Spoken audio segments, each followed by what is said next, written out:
Olá, seja bem-vindo a mais um vídeo aqui no canal Estranha História. Meu nome é Henrique Caldeira, eu sou historiador. E nesse vídeo eu vou falar um pouco sobre o que se estudava exatamente nas universidades medievais, qual que era o currículo, por assim dizer, né? Quais os cursos, as faculdades, e também o que eram os famosos trivium e quadrivium, né? Então, se você tem interesse por esse assunto, já clique aí no gostei, se inscreva no canal e vamos pro vídeo. Então, basicamente, você tinha 4 faculdades, inicialmente nas universidades medievais, né, que era basicamente o direito, a medicina, a teologia e as artes, né? As artes aí não é belas artes, mas são as artes liberais, sobre as quais a gente vai falar daqui a pouco, que é mais ou menos, assim, parece muito com filosofia. Então, o direito, né? Por que se estudava o direito nas universidades medievais? Porque o direito é uma coisa básica de convivência, né? E quanto mais complexa uma sociedade, quanto mais complexas as formas de interações sociais, maior a exigência da complexidade do direito, né? Então o direito vai ser uma formação que vai ser muito prestigiada nesse período e é uma das mais lucrativas, inclusive talvez a mais lucrativa das faculdades do período medieval. Não é tão diferente de hoje, talvez, mas o direito ele não tinha um prestígio assim moral tão grande quanto a teologia, né, que a gente vai falar sobre ela, mas ele era um dos cursos mais buscados e era o curso fundamental, ele principal da Universidade de Bolonha, que é talvez aí a universidade mais antiga da Europa. Você tinha também o curso de medicina, que também é uma ciência sempre foi muito valorizada e é muito valorizada em qualquer lugar, né, por razões óbvias de sobrevivência e bem-estar. E a teologia, que era também muito importante, porque nesse período o clero, evidentemente, e a igreja como instituição tinha um poder muito grande na sociedade, né, não só no sentido de rezar, de fazer missa, esse tipo de coisa, mas tinha um poder realmente político, por assim dizer, muito forte também, né? Então a formação de grandes clérigos ali era muito importante e a teologia era a faculdade mais prestigiada de todas, né? A teologia nesse período era chamada de Regina Scientiarum, né? Rainha das ciências, e aí abaixo dela você tinha direito e medicina e abaixo delas você tinha as artes, né? Que são as artes liberais. As artes liberais são uma herança, assim, e todas essas áreas vêm. O conhecimento ensinado nessas faculdades vem lá da antiguidade, passando por todo o período romano também, a Idade Média inicial também, com influências de outros povos como os islâmicos. Mas as artes, elas tinham havia um certo preconceito, assim, um certo desprestígio das artes, porque elas estavam muito diretamente relacionadas com a filosofia grega, por exemplo, o conhecimento pagão. Então sempre foi uma dificuldade assim dentro do desenvolvimento do cristianismo, como lidar com a filosofia, com as formas de conhecimento não cristãs, né? Isso desde Agostinho, por exemplo, falava muito sobre isso, ele era bastante partidário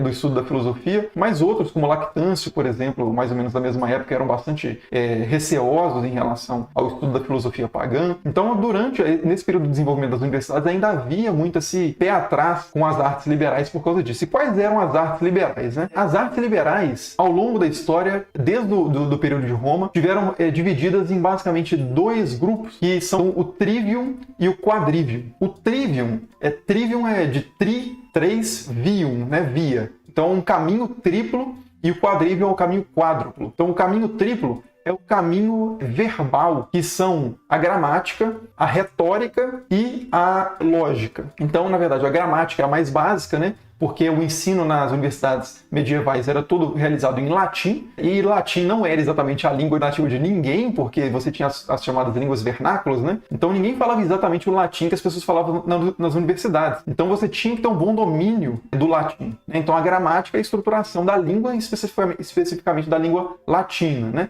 A partir daí você tinha a retórica, que é a forma de expressar essas ideias também em latim, né? De uma forma convincente, bem articulada. E você tinha a lógica, que é a forma de concatenar os pensamentos, saber argumentar de forma dialética também, né? Ou seja, ser capaz de, num confronto, você conseguir pesar e ponderar diferentes posições, contra-argumentar e esse tipo de coisa, né? Então essas eram basicamente as 3 artes do trivium.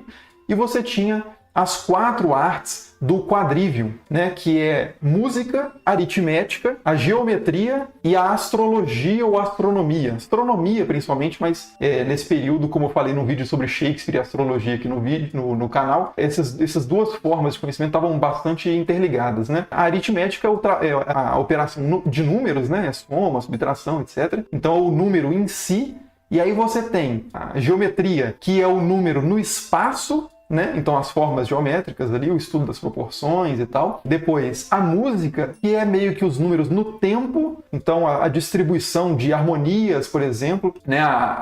Quando se fala música, não é exatamente o cara pegar o violão lá na universidade e tocar, é mais teoria musical, né? Musicologia talvez fosse uma tradução, uma palavra melhor. Então é uma discussão teórica sobre a música, né? Sobre a harmonia principalmente. E a astronomia são os números no tempo e no espaço, né? Porque é o estudo do movimento dos astros, né? E a relação entre esses astros principalmente, né? Então essas são as chamadas artes matemáticas do quadrivium e as artes verbais do trivium, né? E essas 7 artes, apesar de serem aí o conteúdo da faculdade de artes, eram a base de todas as outras universidades, de todas as outras faculdades. Então qualquer pessoa em qualquer curso passaria por uma formação básica nessas artes, com ênfases diferentes, logicamente, né? Dependendo das universidades, porque, como eu disse, as coisas foram se organizando de forma muito orgânica, então as universidades eram muito diferentes entre si, mas basicamente o currículo comum de todas eram essas 7 artes, porque, por exemplo, a retórica é fundamental para o direito, né? A lógica também. A lógica é fundamental para a teologia, porque a teologia nesse período também se desenvolve muito a partir de argumento e contra-argumento em relação a posições que são consideradas heresia, tentar defender a ortodoxia, né? Então a lógica é fundamental. E na medicina, a astrologia, por exemplo, é absolutamente fundamental, a astronomia, porque a teoria médica do período, muito baseada em Galeno e Hipócrates, por exemplo, fazia uma correlação entre o microcosmos do corpo e o macrocosmos do universo, né? Então, o corpo era uma espécie de mundo que tem a ver com o mundo maior que é o universo, né? Então, você entender o funcionamento dos astros, o funcionamento do cosmos, é algo fundamental para você conseguir lidar com uma doença. Inclusive, fazia-se mapas astrais da doença para identificar quando que ela surgiu, quais as constelações envolvidas e quais as constelações estão ligadas aos humores que produzem aquela condição. Mas aqui a gente teria que entrar numa discussão sobre medicina nesse período, que é extremamente complexo. Mas basicamente, então, era isso que se estudava nas universidades medievais, né?